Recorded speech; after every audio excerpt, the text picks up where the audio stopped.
Ancaman terbesar Florida mungkin bukan piton raksasa yang selama ini menjadi pusat perhatian. Bahaya yang jauh lebih kecil, bahkan tak terlihat oleh mata, sedang menyusup ke tubuh ular-ular asli dan perlahan mengubah seluruh rantai makanan. Kini pertanyaannya bukan lagi sekadar bagaimana Florida menghadapi piton Burma. Pertanyaan yang lebih mengkhawatirkan adalah bagaimana cara melawan musuh yang ukurannya begitu kecil hingga hampir mustahil ditemukan.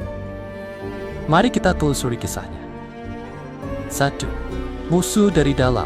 Bagaimana jika ancaman paling serius di Florida bukan piton sepanjang 20 kaki yang selama ini diburu banyak orang, melainkan organisme mikroskopis yang bergerak tanpa disadari? Jauh di kawasan Everglades, parasit kecil datang bersama ular-ular raksasa tersebut. Parasit yang dibawa piton Burma itu kini mulai mengubah keseimbangan ekosistem Florida secara mendalam. Namanya Rayleigh orientalis, yang lebih dikenal sebagai cacing paru-paru ular. Keberadaannya pertama kali diketahui ketika para ilmuwan memeriksa sejumlah ular asli, termasuk ular garter, ular derek kerdil, dan ular air. Banyak dari hewan tersebut ditemukan dalam kondisi kurus, lemah, dan kesulitan bernapas. Ketika paru-paru mereka diperiksa, para peneliti menemukan pemandangan yang mengkhawatirkan. Saluran pernapasan ular-ular itu dipenuhi cacing kecil dalam jumlah besar. Tak lama kemudian, sumbernya berhasil dilacak. Cacing paru-paru ini berasal dari Asia, wilayah alami piton Burma. Setelah hidup berdampingan selama waktu yang sangat panjang, piton telah mengembangkan ketahanan terhadap parasit tersebut. Namun, ular asli Florida tidak memiliki perlindungan serupa. Bagi mereka, parasit ini adalah ancaman yang benar-benar baru. Penyebarannya berlangsung melalui rangkaian sederhana tetapi efektif. Piton yang terinfeksi membuang kotoran berisi telur parasit. Serangga kemudian memakan kotoran itu dan telur menetas di dalam tubuh mereka. Setelah itu, katak atau kadal memakan serangga yang telah terinfeksi. Ketika ular asli memangsa katak atau kadal tersebut, larva parasit masuk ke dalam tubuhnya. Larva lalu bergerak dari sistem pencernaan menuju paru-paru. Di sana mereka tumbuh, berkembang biak, dan memenuhi saluran pernapasan. Ular yang terinfeksi kehilangan tenaga, semakin sulit bernapas, dan akhirnya mengalami kerusakan paru-paru yang parah. Inilah gelombang kehancuran kedua. Piton lebih dahulu menyebabkan penurunan besar pada populasi mamalia. Kini parasit yang mereka bawa menyerang reptil asli. Para ilmuwan kemudian menemukan bahwa cacing paru-paru itu tidak lagi terbatas di kawasan Everglades. Sedikitnya 14 spesies ular asli Florida telah terinfeksi. Parasit tersebut juga ditemukan di berbagai wilayah, kemungkinan mencapai Jacksonville dan daerah yang berdekatan dengan Panhandle, Florida. Bagian yang paling mengkhawatirkan adalah parasit ini tidak lagi membutuhkan piton untuk bertahan hidup. Sekarang cacing paru-paru dapat berpindah dengan mudah di antara ular-ular asli. Artinya, sekalipun seluruh Burma tiba-tiba menghilang dari Florida, parasit tersebut akan tetap bertahan dan terus menyebar. Ketika jumlah ular asli menurun, rantai makanan kembali berubah. Populasi hewan pengerat dapat meningkat, sementara predator yang bergantung pada ular sebagai mangsa, seperti elang dan burung pemangsa lainnya, kehilangan sumber makanan penting. Para peneliti juga mulai mempertanyakan apakah parasit tersebut sedang beradaptasi. Ia telah berhasil berpindah dari inang asal Asia menuju spesies Amerika Utara. Infeksi pada mamalia atau manusia memang masih dianggap kecil kemungkinannya. Namun, sebelumnya para ahli juga tidak memperkirakan bahwa parasit ini mampu berpindah dari piton ke ular asli. Masih ada pertanyaan mengenai risiko terhadap hewan peliharaan, pemburu, atau siapapun yang bersentuhan dengan satwa terinfeksi. Di tengah situasi tersebut, terdapat satu pengecualian menarik. Ular mulut kapas Florida tampaknya memiliki ketahanan terhadap parasit ini. Penyebabnya belum diketahui secara pasti, tetapi kemungkinan berkaitan dengan faktor genetik atau pola makan. Temuan itu memunculkan harapan bahwa ular mulut kapas dapat membantu ilmuwan memahami cara cacing hel paru-paru tersebut. Perjuangan yang awalnya ditujukan kepada predator besar dan mudah terlihat kini telah berubah menjadi perang melawan organisme mikroskopis. Belum ada obat, belum ada perawatan, dan belum ditemukan metode yang terbukti mampu menghentikan penyebarannya. Dengan pilihan yang semakin terbatas, Florida akhirnya mengambil sebuah langkah yang terdengar begitu aneh hingga banyak orang sulit mempercayainya. Namun, untuk memahami alasan di balik keputusan tersebut, kita sedang beri ke awal krisis ini.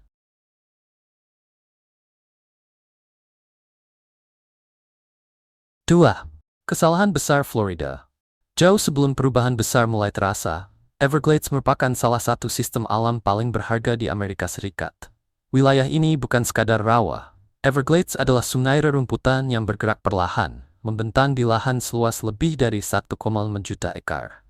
Ekosistem subtropis kuno tersebut menopang kehidupan berbagai spesies dan menghasilkan manfaat senilai lebih dari 31,5 miliar dolar AS setiap tahun. Manfaat itu mencakup pengendalian banjir hingga penyediaan air minum bersih bagi jutaan penduduk Florida Selatan. Kehidupan di sana bergantung pada keseimbangan yang sangat halus. Kawanan burung air seperti bangau, kuntul, dan ibis memenuhi langit. Rakun, oposum, dan kelinci rawa bergerak di antara rerumputan tajam. Kucing hutan serta rubah asli menjelajahi gugusan pepohonan yang tumbuh seperti pulau-pulau kecil di tengah rawa. Kemudian, perubahan dimulai secara diam-diam. Pada Agustus 1992, badai Andrew menghantam Florida Selatan.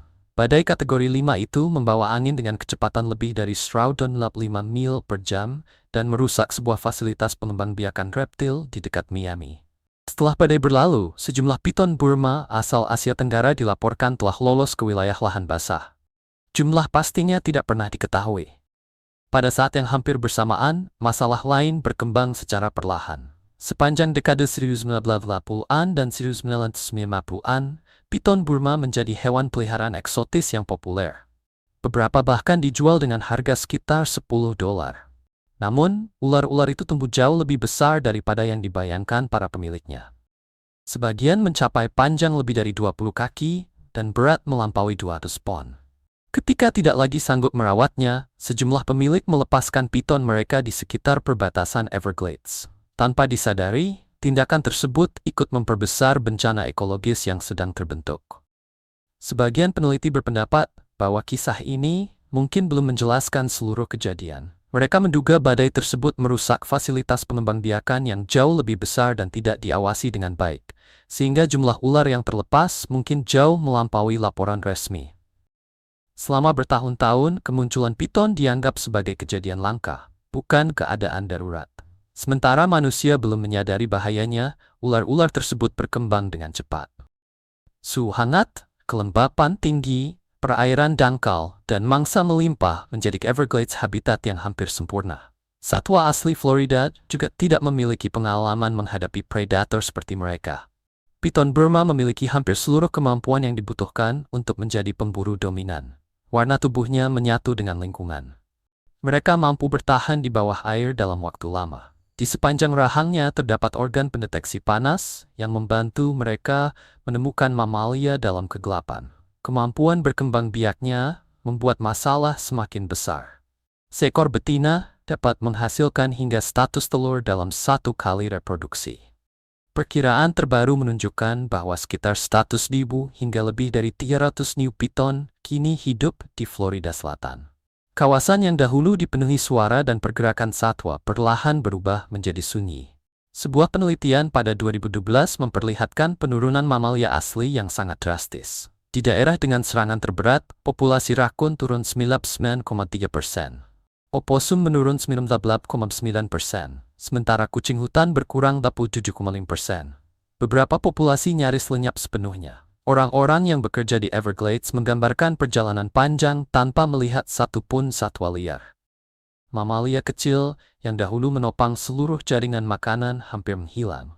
Keseimbangan yang telah bertahan selama ribuan tahun akhirnya runtuh. Ketika para pejabat mulai memahami besarnya masalah, piton-piton itu telah tersebar luas dan menjadi sangat sulit ditemukan. Everglades telah berubah menjadi jauh lebih sunyi. Dan krisis piton ternyata hanyalah satu bagian dari ancaman yang lebih besar. Ketika besarnya masalah tidak lagi dapat disangkal, Florida mencoba langkah berani. Mereka berharap kecepatan, tenaga manusia, dan hadiah besar mampu membalikkan keadaan. 3. Perang yang sulit dimenangkan. Upaya besar pertama dimulai pada 2013 melalui kegiatan Tantangan Piton Florida. Acara terbuka untuk masyarakat ini bertujuan meningkatkan kesadaran sekaligus mengurangi jumlah piton. Siapapun dapat ikut serta, sementara peserta yang menangkap ular terbanyak berkesempatan menerima hadiah sebesar $10.000 AS. Kegiatan tersebut berkembang dengan cepat. Pada 2024, lebih dari 800 peserta dari berbagai wilayah Amerika Serikat dan Kanada datang membawa perangkap serta alat penangkap ular. Dalam tahun itu, mereka berhasil menangkap 195 piton Burma. Hasil tersebut menarik perhatian media dan menciptakan kesan bahwa Florida mulai memperoleh kemajuan. Namun, jika dibandingkan dengan jumlah populasi keseluruhan, angka itu hampir tidak memberikan perubahan berarti. Pada 2025, peserta mencetak rekor dengan menangkap 294 ular. Meski terdengar besar, jumlah tersebut tetap jauh di bawah 1% dari perkiraan populasi terendah, yaitu 100.000 ekor. Apabila jumlah sebenarnya mendekati 300.000, dampaknya menjadi jauh lebih kecil lagi. Everglades belum pulih. Tantangan itu perlahan berubah menjadi kegiatan simbolis, bukan solusi yang benar-benar mengurangi populasi. Florida kemudian beralih ke strategi yang lebih terarah. Distrik Pengelolaan Air Florida Selatan mempekerjakan sekitar 2 lusin pemburu profesional untuk bekerja sepanjang tahun. Jika digabungkan dengan program negara bagian dan pemerintah federal, lebih dari 23.000 piton telah disingkirkan sejak 2017. Namun, angka tersebut masih kurang dari 5% dari perkiraan jumlah keseluruhan. Pada saat yang sama, lebih banyak piton terus menetas tanpa terlihat di tengah rerumputan rawa yang lebat. Pemerintah juga mencoba memanfaatkan teknologi canggih. Pesawat nirawak dengan kamera termal diuji untuk mencari piton dari udara. Sayangnya, panas Everglades membuat suhu tubuh ular menyatu dengan lingkungan. Vegetasi yang sangat rapat juga membatasi pandangan. Teknologi yang semula diharapkan menjadi terobosan akhirnya tidak mampu memberikan hasil besar. Para insinyur bahkan mengembangkan kelinci robot yang dirancang untuk bergerak dan memancarkan panas agar piton keluar dari persembunyiannya. Namun, piton lebih menyukai mangsa hidup dan sering mengandalkan sikap diam sebelum menyerang. Pada percobaan awal, mereka tidak menunjukkan ketertarikan seperti yang diharapkan. Metode lain menggunakan ular pelacak yang kerap disebut sebagai ular pengkhianat. Para peneliti memasang pemancar radio pada piton jantan berukuran besar, kemudian melepaskannya pada musim kawin. Harapannya, ular jantan itu akan membawa tim menuju betina yang siap berkembang biak. Cara ini berhasil dalam beberapa kasus, tetapi prosesnya lambat, mahal, dan hanya dapat menjangkau wilayah terbatas. Para ahli lapangan juga mengamati perilaku yang tidak biasa. Piton sering menghindari perangkap serta daerah yang rutin dilalui manusia. Beberapa jantan yang telah dipasangi pelacak bahkan bergerak dalam pola memutar, membuat proses pencarian semakin sulit. Perilaku tersebut memunculkan pertanyaan tentang kemampuan mereka beradaptasi di lingkungan yang hampir tidak memiliki ancaman alami. Setelah bertahun-tahun melakukan percobaan dan menghabiskan investasi besar, kenyataan pahit mulai terlihat. Menghilangkan seluruh piton dari Everglades bukanlah sasaran yang realistis. Populasinya mungkin dapat ditekan, tetapi tidak dapat diberantas sepenuhnya. Mereka telah menjadi bagian permanen dari kawasan itu. Namun, saat semua perhatian tertuju kepada piton, masalah lain secara diam-diam tumbuh menjadi ancaman yang mungkin lebih besar. Ketika keadaan terasa tidak mungkin menjadi lebih rumit, sebuah gagasan berisiko mulai muncul. Gagasan yang menurut banyak orang justru dapat memperburuk bencana. 4. Pertaruhan terakhir. Ketika populasi piton tumbuh lebih cepat daripada kemampuan manusia mengendalikannya, sementara parasit baru menyebar di antara spesies asli, Florida tiba di titik kritis. Krisis itu mulai menarik perhatian jauh melampaui batas negara bagian. Banyak pihak khawatir waktu untuk menyelamatkan Everglades semakin menipis. Pada saat itulah pejabat mengumumkan sebuah rencana yang segera menjadi bahan pembicaraan. Pada pandangan pertama, gagasan tersebut terdengar tidak masuk akal. Florida berencana melepaskan ratusan ular ke alam untuk membantu menghadapi masalah piton. Reaksi publik muncul seketika. Media sosial dipenuhi lelukon dan pertanyaan. Banyak orang bertanya-tanya mengapa sebuah wilayah yang sudah kewalahan menghadapi ular invasif justru ingin menambahkan lebih banyak ular. Para pengamat membandingkannya dengan sejumlah kegagalan ekologis pada masa lalu. Pada dekade 1930-an, kodok tebu dilepaskan di Australia untuk mengendalikan hama. Pada dekade 1940-an, garangan dibawa ke Hawaii dengan tujuan serupa. Kedua percobaan tersebut menghasilkan dampak tak terduga dan akhirnya merusak satwa asli. Karena perbandingan itu, banyak orang mengira Florida sedang mengulangi kesalahan yang sama. Sejumlah media menggambarkan rencana tersebut sebagai kisah aneh. Sebagian penduduk terhadap keselamatan hewan peliharaan dan dampaknya terhadap lingkungan sekitar. Bagi banyak pengamat, keberhasilannya tampak sangat meragukan. Namun, kenyataan di balik rencana tersebut sangat berbeda. Florida tidak sedang memperkenalkan spesies invasif baru. Program itu merupakan hasil persiapan selama puluhan tahun yang dilakukan ilmuwan dan kelompok konservasi. Ular yang dilepaskan adalah ular indigo timur, predator asli yang dahulu memegang peran penting dalam ekosistem wilayah tersebut.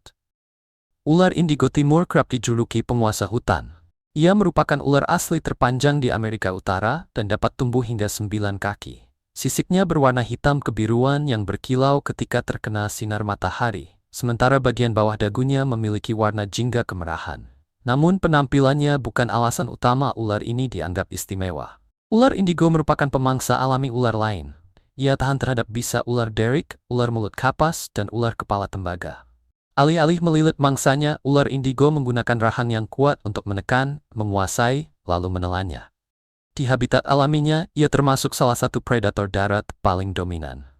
Pada masa lalu, ular indigo timur hidup di Carolina Selatan, Georgia, Florida, dan sebagian Mississippi. Kelangsungan hidupnya sangat bergantung pada hutan pinus daun panjang serta liang kura-kura gopher.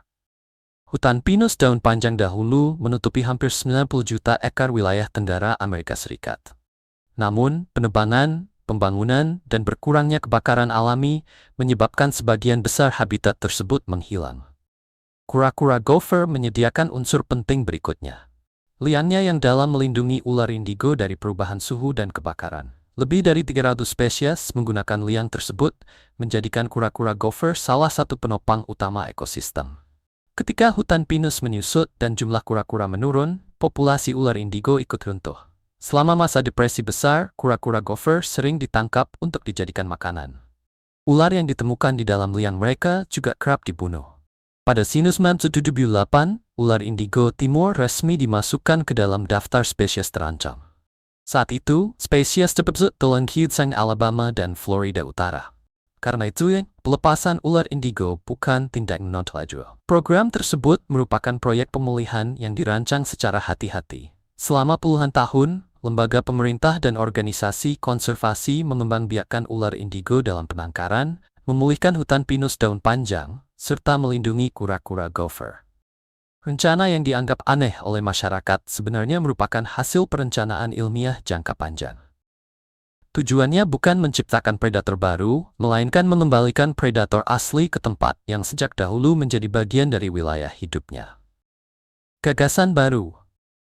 Meski predator asli yang kuat mulai kembali, perjuangan Florida masih jauh dari selesai. Pemerintah dan para ilmuwan pun mulai menguji beberapa strategi paling tidak biasa yang pernah digunakan dalam pengendalian satwa invasif. Salah satunya dimulai dengan kelinci rawa. Dalam keadaan normal, seekor piton Burma akan segera memburu kelinci yang ditemuinya. Namun, kelinci yang digunakan dalam percobaan ini bukanlah hewan sungguhan. Mereka adalah robot.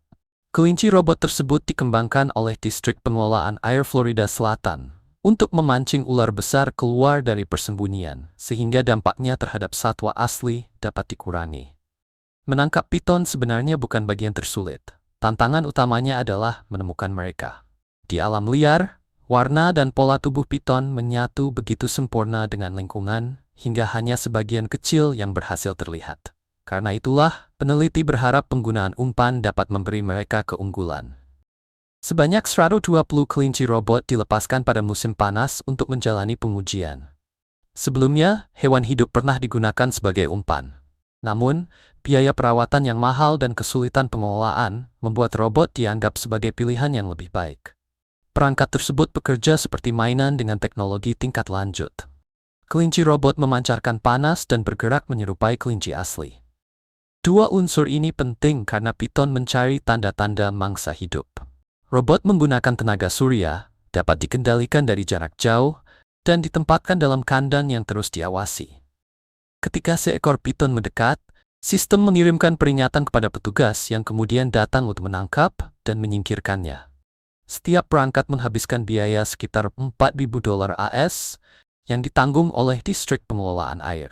Hasil jangka panjangnya memang belum diketahui. tetapi tanda-tanda awal dinilai menjanjikan. Robot tersebut tahan air, tidak perlu diberi makan, serta dilengkapi kamera dan sensor gerak. Apabila diperlukan, peneliti bahkan dapat menambahkan aroma kelinci asli agar umpannya terasa lebih meyakinkan. Strategi lain menggunakan hewan sungguhan. Piton bergerak melalui rawa dan hutan dengan kamuflase yang hampir sempurna. Medan yang berat semakin menyulitkan proses pencarian. Pesawat nirawak termal juga hanya memberikan bantuan terbatas karena suhu tubuh piton hampir sama dengan suhu lingkungan. Disinilah anjing pelacak berperan. Anjing telah digunakan dalam berbagai proyek konservasi dan dapat dilatih mengenali aroma tertentu, termasuk bau piton. Namun, menyiapkan mereka untuk bekerja di Everglades bukan perkara mudah. Anjing-anjing tersebut harus belajar bergerak dengan aman di lingkungan yang dipenuhi air, panas tinggi, dan berbagai jenis satwa liar. Penelitian kemudian menunjukkan bahwa anjing terlatih lebih efektif menemukan piton dibandingkan tim pencari manusia. Komisi Konservasi Ikan dan Satwa Liar Florida melatih 2 anjing bernama Truman dan Elle Lanar. Proses pelatihannya menggunakan kain yang telah diberi aroma ular serta piton hidup yang dipasangi alat pelacak. Keberhasilan besar pertama Truman terjadi pada 2020. Ketika ia menemukan piton sepanjang 8 kaki di Kabupaten Miami-Dade. Setelah anjing mendeteksi ular, mereka segera mundur. Seorang ahli biologi kemudian maju untuk menangkap piton tersebut dengan aman. Kini, keduanya melakukan pencarian selama 5 hari setiap minggu di berbagai lahan umum. Seluruh teknologi itu merupakan bagian dari upaya yang jauh lebih besar. Florida mengizinkan penangkapan piton sepanjang tahun di lahan umum maupun pribadi.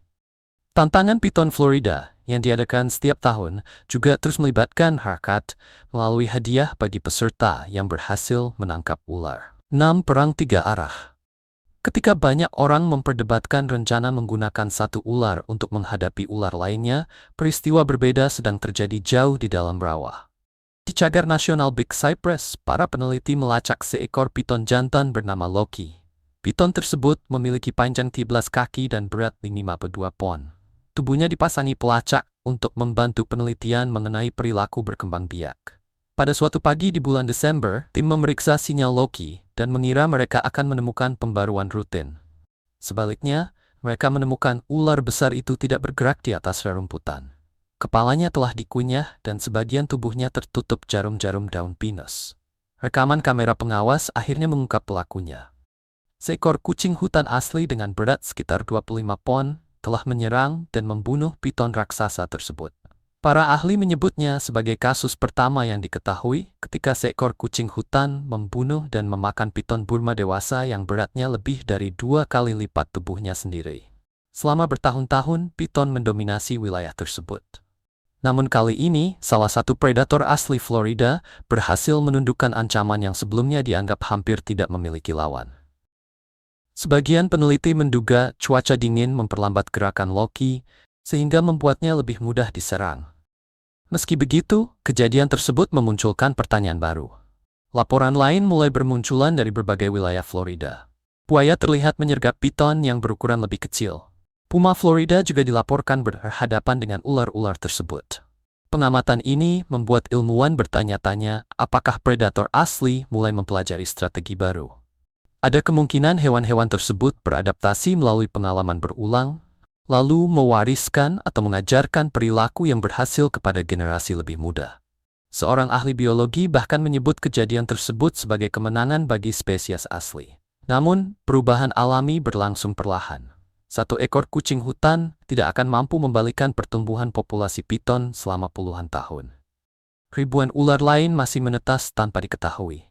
Alam mulai ikut melawan, tetapi dampaknya masih sangat terbatas. Karena itulah perkembangan berikutnya menjadi sama pentingnya. Kembalinya ular indigo Timor. Selama bertahun-tahun, tim konservasi melepaskan ular indigo hasil penangkaran di cagar alam tebing dan jurang Apalachicola, Florida Utara. Lokasinya memang jauh dari pusat populasi piton, tetapi termasuk bagian dari wilayah hidup bersejarah ular indigo. Para peneliti mengawasi setiap individu dengan cermat. Mereka berharap ular-ular tersebut mampu membangun kembali populasi yang stabil. Pada musim gugur 2023, kamera pengawas merekam 2 anak ular indigo yang lahir di alam. Mereka merupakan keturunan pertama yang dipastikan berasal dari ular dewasa hasil pelepasan. Peristiwa itu menjadi keberhasilan reproduksi pertama ular indigo di Florida Utara dalam hampir 50 tahun. Ketika salah satu anak ular ditemukan tanpa penanda, para ilmuwan memperoleh bukti bahwa ia benar-benar lahir di alam liar.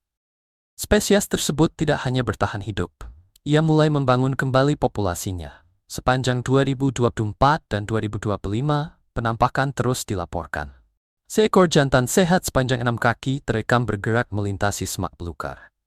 Sebanyak 19 ular yang dilepaskan pada tahun-tahun sebelumnya juga dipastikan masih hidup. Kemajuan tersebut hanya mungkin terjadi karena pemulihan hutan pinus daun panjang dan perlindungan liang kura-kura gopher selama bertahun-tahun mulai memperbaiki keseluruhan ekosistem.